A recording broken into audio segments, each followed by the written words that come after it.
पत्नी गई है कोर्ट में, तो कोर्ट का क्या ऑर्डर आता है देखते हैं। लेकिन 20 जुलाई को कल उन्होंने संसद मार्च का आह्वान किया है और अभी तक उन्होंने अपना अनशन खत्म नहीं किया। तमाम दबाव के बावजूद अभिजीत दीपके खुद भी अनशन पर हैं। उनके ऊपर कल स्याही का अटैक किया गया, आपने देखा होगा। और भारी संख्या में नौजवान पूरे देश में सड़कों पर उतर रहे हैं, जंतर मंतर भी पहुंच रहे हैं। हम लोग भी जंतर मंतर कल रहेंगे। और साथ ही साथ मैंने यूपी की अपनी टीम से ये कहा है कि आम आदमी पार्टी का नाम इस्तेमाल किए बगैर सोनम वांगचुक के समर्थन में आप लोग सड़कों पे उतरिए। दूसरे राजनीतिक दलों को भी बुलाइए, जन संगठनों को भी बुलाइए, किसान यूनियन को भी बुलाइए। लेकिन ये लड़ाई रुकनी नहीं चाहिए। पेपर लीक के खिलाफ करोड़ों नौजवानों की आवाज है सोनम वांगचुक और अभिजीत दीपके, तो हमको उनका साथ देना ही चाहिए। मैंने 267 का नोटिस दिया है सभापति जी को कि सारे कार्यों को स्थगित करके, मैंने उपराष्ट्रपति महोदय को चिट्ठी लिखी है 267 के तहत कि सारे कार्यों को स्थगित करके सदन में सोनम वांगचुक की मांगों पर और पेपर लीक के मामले में चर्चा कराई जाए। सरकार ने आज यहाँ पे शासक बनाया है और इससे पहले शासक बनाया गया था। देखिए, ऐसा है कि चुनाव क्यों नहीं करा रहे हैं लोग? चुनाव से क्या डर सता रहा है? इसका मतलब कि हारने का डर है बीजेपी, इसलिए वो लोग चुनाव से भाग रहे हैं। काम कुछ किया नहीं है, गांव-गांव में है नाराजगी, तो हारेंगे। इसलिए मुझे लगता है कि बार बार ये फैसला कभी प्रशासक बनाने का, कभी कुछ करने का ले रहे हैं। चंदा चोरी के मामले पर राहुल गांधी ने पीएम को पत्र लिखा है, कहा है कि आपके झुग्गी को लेकर के सवाल हो रहा है। देखिए, चंदा चोरी का मामला तो 2021 में सबसे पहले मैंने उठाया था। अभी भी मैंने 13 दस्तावेज एसआईटी को दिया है। 2 करोड़ की जमीन 18.5 करोड़ में, नजूल की जमीन 24 करोड़ में, 1 करोड़ 73 लाख की जमीन 29 करोड़ में, 9 करोड़ की जमीन 54 करोड़ में, ये खरीदने का काम किया इन्होंने। तो मुझे लगता है कि अभी इंतजार करता हूं मैं। एसआईटी तो जांच नहीं कर रही है, अगर कार्रवाई नहीं होगी तो कोर्ट जाएंगे, लेकिन चंदा चोरी में इनको छोड़ना नहीं।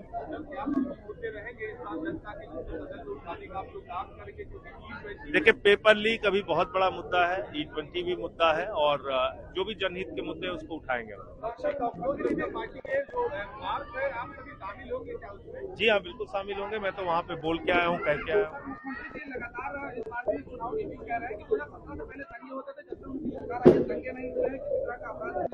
योगी जी को जिन्ना याद आ रहे हैं चुनाव में। जिन्ना से बड़े गहरे रिश्ते हैं भाजपाइयों की। आप लोग मीडिया के लोग हैं, थोड़ा पड़ताल कीजिएगा। श्यामा प्रसाद मुखर्जी जिनकी बड़ी मूर्ति लगाए हैं, वो जिन्ना की मुस्लिम लीग के साथ 3 राज्यों में सरकार चलाते थे, जो योगी जी के और भाजपाइयों के पुरखे हैं, मोदी के भी पुरखे हैं।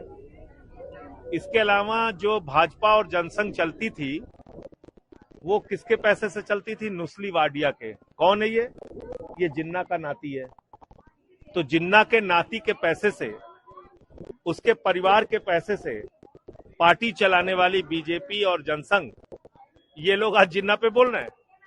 इनको जिन्ना की याद सताती है, जिन्ना की मोहब्बत सताती है भाजपाइयों को। इसलिए जब चुनाव आता है, जिन्ना जिन्ना जिन्ना। अरे कुछ चंदा लेके आओ वहां से, उनके परिवार वालों से चंदा लेके तुमने पार्टी चलाई है। जाओ, चुनाव आया, चंदा लेके आओ। स्कूल बंद होने पर लगातार आप सवाल करते हैं, जौहर यूनिवर्सिटी पर कार्रवाई हो रही है, इसको लेके आपका क्या? देखिए, शिक्षा से भाजपाइयों का कोई लेना देना नहीं। नरेंद्र मोदी और योगी पूरे देश को जाहिल, गवार और अनपढ़ बनाना चाहते हैं। और मोदी जी का नारा है, अनपढ़ रहेगा इंडिया, तभी तो अंधभक्त बनेगा इंडिया। और सबको अंधभक्त बनाने के बाद जो चाहे वो करेंगे, महंगाई बढ़ाएंगे, चाहे स्कूल तोड़ेंगे। अच्छा चलो, ये आजम खान ने बनवाया जौहर विश्वविद्यालय, उसको तोड़ डालो।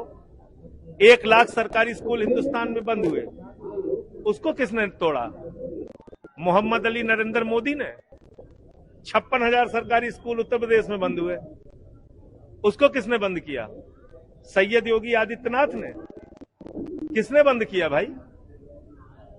मिड डे मील में नमक रोटी खाने के लिए देते हो। जम्मू में मेडिकल कॉलेज बंद होता है तो तुम नाचते हो, वहां पे लड्डू बांटते हो। अब जौहर विश्वविद्यालय तोड़ दो, जहां हिंदू मुसलमान सबके बच्चे पढ़ते हैं, जश्न मनाओ। तो शिक्षा का मंदिर तोड़ के जश्न मनाने वाले लोग देश को कोई भविष्य नहीं दे सकते।